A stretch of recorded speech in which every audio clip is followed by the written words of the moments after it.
ఈ వాక్యాన్ని వీక్షిస్తున్న సహోదరి సహోదరులందరికీ క్రీస్తు పేరట వందనములు. ఈరోజు వాక్యం ద్వారా దేవుడు మనతో చెప్తున్న మాట, ఆయన ఎవరినైనాను వారికి హింస చేయనీయలేదు, ఆయన వారి కొరకు రాజులను గద్దించెను. కీర్తనల గ్రంథము 105:15. తన జనాంగం కోసం దేవుడు ఏమైనా చేయగలడు అని ఇశ్రాయేలీయుల ఎడల దేవుడు వ్యవహరించిన రీతిని చూస్తే తెలిసిపోతుంది.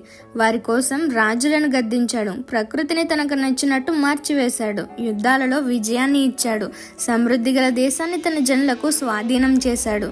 ఈరోజు ఆయన బిడ్డగా నువ్వు ఉంటానంటే, ఆయన కోసం జీవిస్తానంటే, ఆయనకు సాక్షిగా నిలబడతాను అంటే, నీ కోసం ఏమైనా చేయడానికి నా దేవుడు సిద్ధంగా ఉన్నాడు.